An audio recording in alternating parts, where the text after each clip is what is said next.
selamat pagi pemirsa. Presisi Pagi kembali hadir untuk Anda. Selama 1 jam ke depan, kami telah menyiapkan sejumlah informasi terkini. Bersama saya Brigpol Intan Anansih, kita lihat dulu 3 berita utama pagi ini. Dalam upaya menciptakan situasi keamanan dan ketertiban masyarakat, serta menekan aksi kejahatan jalanan, Polresta Cirebon menggelar kegiatan ikrar deklarasi pemberantasan geng motor.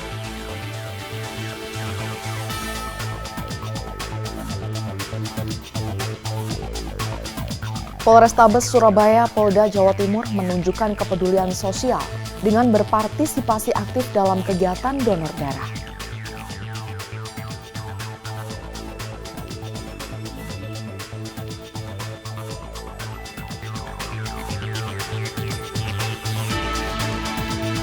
Rumah Sakit Bayangkara tingkat 3 bidang kesehatan dan jasmani Korbrimob menggelar kegiatan bakti kesehatan untuk 356 pengemudi ojek online di Depok.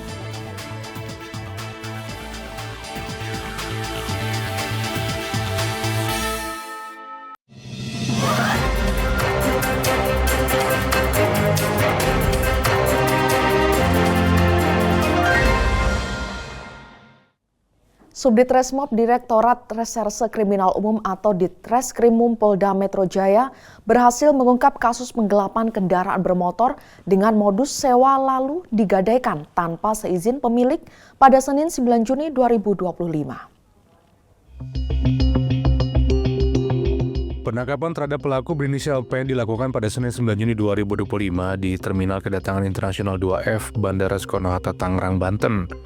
Pelaku diketahui baru saja kembali dari perjalanan liburan ke Thailand yang dibiayai dari hasil kejahatannya. Berdasarkan hasil pemeriksaan, pelaku awalnya menyewa mobil secara resmi dari korban, namun kendaraan tersebut kemudian digadaikan kepada pihak lain tanpa sepengetahuan dan persetujuan pemilik. Uang hasil penggadaian mobil tersebut digunakan oleh pelaku untuk kepentingan pribadi termasuk berlibur ke luar negeri. Dalam operasi penangkapan tersebut, polisi turut mengamankan 1 unit mobil milik korban dan 1 unit handphone yang diduga digunakan dalam aksi penggelapan. Kini pelaku beserta barang bukti telah diamankan di Mapolda Metro Jaya untuk menjalani pemeriksaan lebih lanjut. Polda Metro Jaya mengimbau masyarakat agar lebih waspada terhadap modus kejahatan serupa. Jika mengalami atau mengetahui tindak pidana kejahatan, segera laporkan ke kantor polisi terdekat atau hubungi hotline Subditreskrimum Polda Metro Jaya di nomor 0813 9933 3110. Tim Humas Polda Metro Jaya melaporkan untuk Polri TV. Dalam rangka menjaga keamanan dan ketertiban masyarakat serta mengantisipasi potensi kebakaran, jajaran Polsek kawasan Kalibaru dipimpin Ibda Budi bersama Aibda Gunawan Brigadir Riki melaksanakan kegiatan imbauan langsung ke masyarakat yang berada di kawasan pergudangan kayu dan dermaga Plaza Kalibaru.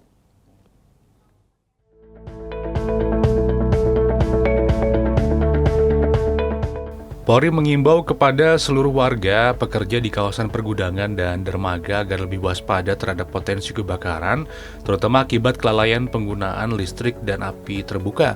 Polri mengimbau tidak membuang puntung rokok sembarangan serta pastikan puntung rokok dimatikan. Polri juga mengimbau untuk memastikan rumah dalam keadaan aman sebelum ditinggal bekerja, periksa kembali alat elektronik, kompor, dan pastikan tidak ada barang yang mudah terbakar, ditinggalkan tanpa pengawasan. Jika perlu, titipkan rumah kepada tetangga yang dapat dipercaya.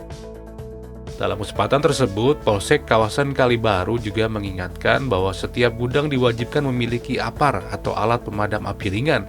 Sebagai langkah awal penanganan kebakaran, APAR wajib tersedia di setiap gudang untuk mencegah api menjalar jika terjadi kebakaran. Dari tim Humas Polres Pelabuhan Tanjung Priok melaporkan untuk Polri TV. Dalam upaya menciptakan situasi keamanan dan ketertiban masyarakat serta menekan aksi kejahatan jalanan yang dilakukan oleh kelompok geng motor, Polresta Cirebon menggelar kegiatan ikrar deklarasi pemberantasan geng motor pada Selasa 10 Juni 2025. Acara tersebut berlangsung di Masjid Syarif Hidayatullah, Asrama Polisi Kaliwadas, Sumber, Kabupaten Cirebon. Deklarasi ini menjadi momentum strategis yang menegaskan komitmen bersama dalam memberantas aksi geng motor yang meresahkan masyarakat. Kegiatan ini dihadiri langsung oleh Kapolresta Cirebon Kombes Pol Sumarni bersama jajaran Forkopimda Kabupaten Cirebon, tokoh agama, tokoh masyarakat, serta perwakilan dari berbagai kelompok geng motor dan konten.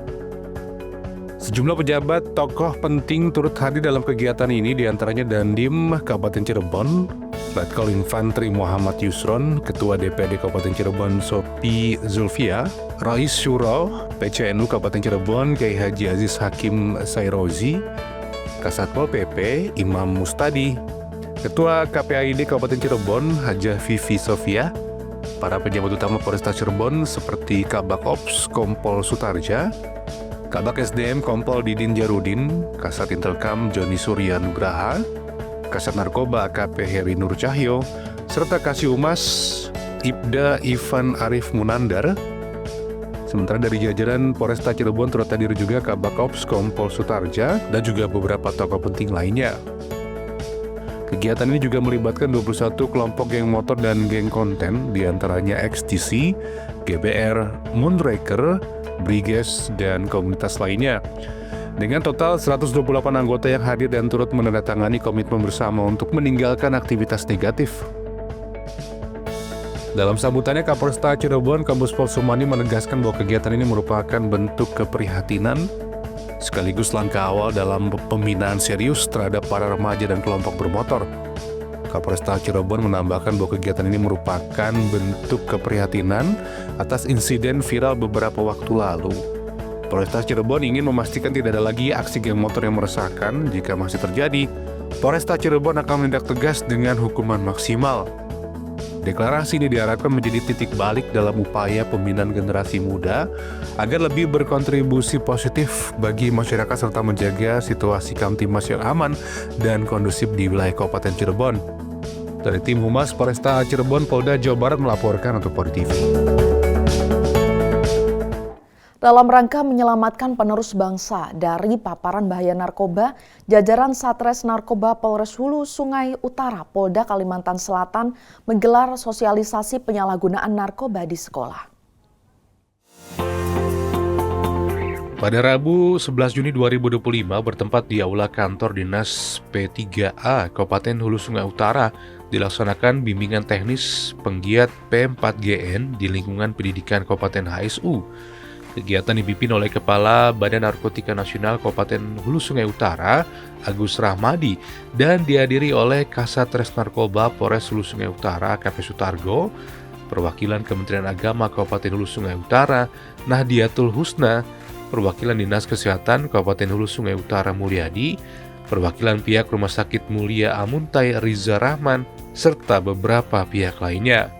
Sosialisasi ini bertujuan memberikan pemahaman kepada anak pelajar tentang bahaya narkoba dan melaksanakan pengenalan jenis-jenis narkoba serta akibat hukum dari pengguna dan pengedar narkoba sesuai dengan Undang-Undang Nomor 35 Tahun 2009 tentang narkoba sehingga para pelajar tidak terjerumus di dunia narkoba.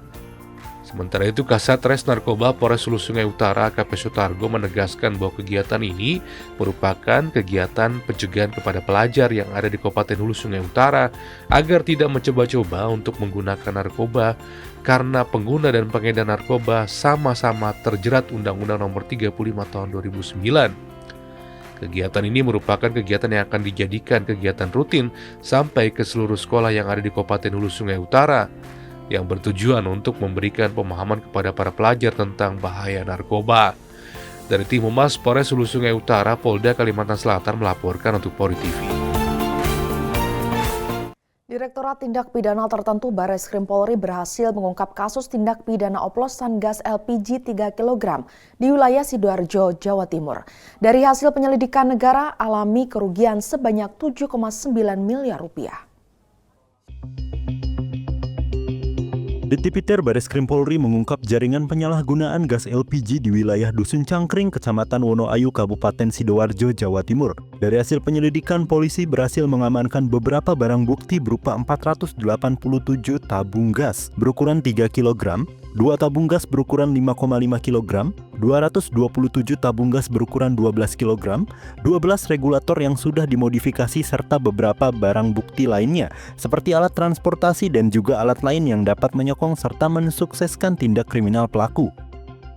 Maka polisi berhasil menetapkan 8 orang tersangka. Dirtipiter Bareskrim Polri Brigjen Pol Nunung Syaifuddin mengatakan para tersangka mengambil peran penting seperti pemodal, distributor, hingga bertugas untuk memindahkan gas LPG. Selain itu, Dirtipiter Bareskrim Polri juga menegaskan bahwa aktivitas tindak pidana gas ini sudah berlangsung selama 10 bulan dan menyebabkan kerugian sebesar 7,9 miliar rupiah. Proses penyidikan, kita telah menetapkan 8 orang tersangka, yaitu tersangka RBP selaku pemilik, tersangka AS selaku penanggung jawab, tersangka NRI, E, WTA, dan EI adalah operator pemindahan gas subsidi ke tabung gas non-subsidi, serta tersangka R selaku penyuplai gas subsidi dan tersangka PT pembeli yang menampung produk gas yang telah dipindahkan dalam tabung gas non-subsidi.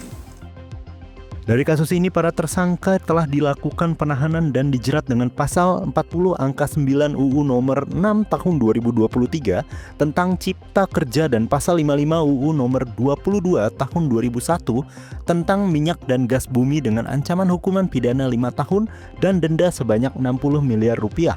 Dan UU tentang perlindungan konsumen dengan ancaman pidana 5 tahun serta denda sebanyak 2 miliar rupiah.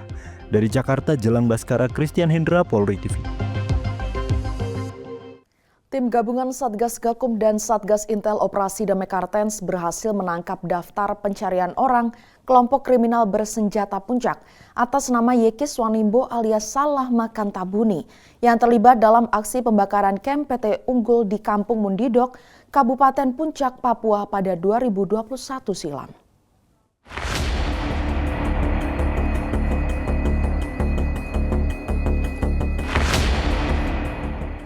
Penangkapan dilakukan pada Selasa 10 Juni 2025 pukul 14.35 waktu Indonesia Timur di Kabupaten Mimika, Provinsi Papua Tengah. Pelaku langsung dibawa ke posko Gakum Unit Timika untuk pemeriksaan intensif. Kaops Damai Kartens Brigjen Pol Faizal Ramadhani mengatakan bahwa penangkapan ini merupakan bagian dari komitmen Polri dalam menegakkan hukum terhadap pelaku kejahatan bersenjata di Papua. Berdasarkan penyelidikan, Salah Makan terlihat bersama Beni Kutabuni dan Alenius Tabuni saat membakar kamp PT Unggul. Mereka menyiram bangunan dengan bensin dan membakarnya menggunakan korek api. Tersangka diketahui bernama lengkap Yeki Swanimbo, lahir di Ilaga 1 Februari 1994, beralamat di Desa Walani, Kuamaki, Narama. Selain berprofesi sebagai petani, ia juga diketahui aktif mendulang emas di Kalikuluk, Distrik Tembangpura, yang hasilnya diduga digunakan untuk menandai kegiatan KKB, termasuk pembelian senjata api. Pelaku mengaku membeli senjata senilai 30 juta rupiah. Kasatgas Humas Ops Damai Kartens Kombes Pol Yusuf Sutejo menyampaikan bahwa Polri bekerja di bawah payung hukum dan undang-undang yang berlaku. Dalam setiap penegakan hukum, pendekatan persuasif selalu diutamakan dan keberhasilan ini tidak lepas dari peran serta masyarakat. Saat ini Satgas Operasi Damai Kartens masih mendalami keterlibatan tersangka dalam jaringan distribusi senjata dan penandaan KKB lainnya. Pemeriksaan lanjutan akan menjadi dasar pengembangan terhadap jaringan kelompok bersenjata pimpinan Numbuk Telenggen. Dari Humas Polda Papua melaporkan untuk Polri TV.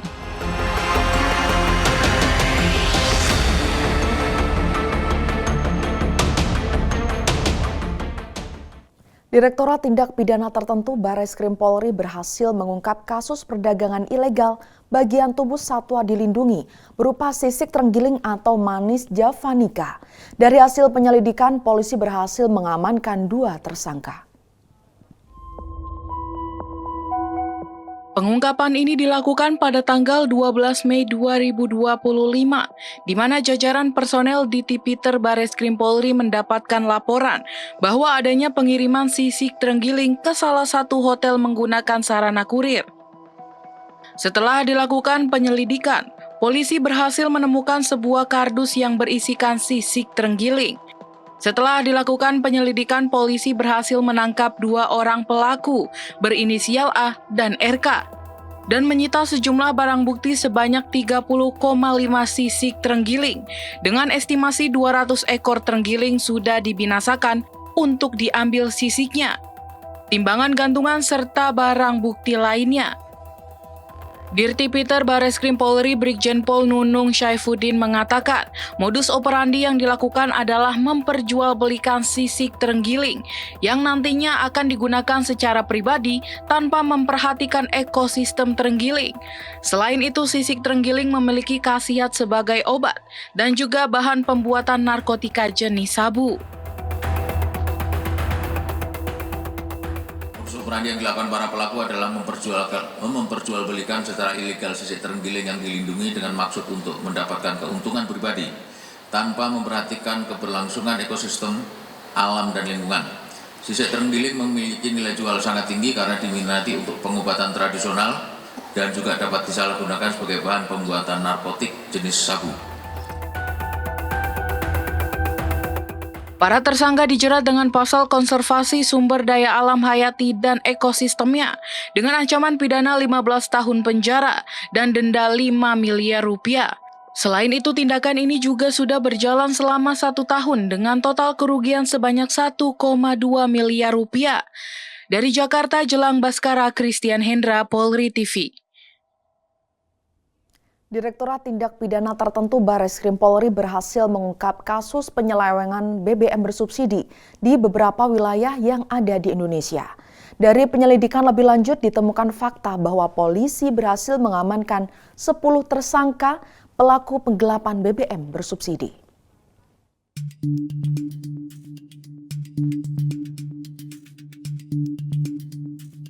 Dari hasil penyelidikan terdapat 4 wilayah yang diduga melakukan tindak pidana BBM bersubsidi. Beberapa wilayah tersebut antara lain Parung, Bogor dengan 1 orang tersangka, Banjarmasin, Kalimantan Selatan dengan 2 orang tersangka, Karawang, Jawa Barat dengan 2 orang tersangka, dan Sukoharjo, Jawa Tengah dengan 5 orang tersangka. Dirtipiter Bareskrim Polri Brigjen Pol Nunung Syaifuddin menegaskan bahwa modus operandi yang dilakukan oleh para tersangka adalah membeli BBM berjenis biosolar dan dipindahkan ke truk yang sudah dimodifikasi, dan nantinya BBM tersebut akan diletakkan di kempu serta drum-drum yang sudah disiapkan untuk dijual kembali ke masyarakat dengan harga yang lebih tinggi. Selain itu, barang bukti mulai dari 12 unit truk pengangkut BBM sampai dengan 68 barcode berisikan pengisian solar bersubsidi berhasil diamankan oleh polisi.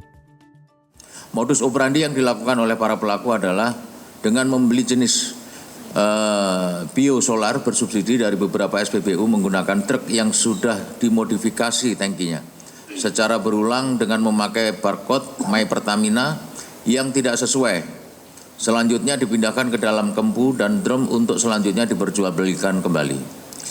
Barang bukti yang berhasil kita sita antara lain berupa 12 unit kendaraan pengangkut BBM, BBM biosolar sekitar 20.283 liter, 37 buah kempu tempat penampungan BBM, 16 drum kapasitas 200 liter, 5 mesin pompa, dan 68 buah barcode pengisian solar bersubsidi. Dari hasil penyelidikan diketahui aktivitas yang dilakukan oleh para pelaku sudah berjalan selama 1 tahun dan membuat negara rugi sebanyak 82,5 miliar rupiah. Atas perbuatannya para tersangka dilakukan penahanan dan dijerat dengan pasal berlapis dengan ancaman pidana 6 tahun dan denda sebanyak 60 miliar rupiah. Dari Jakarta, Jelang Baskara, Christian Hendra, Polri TV.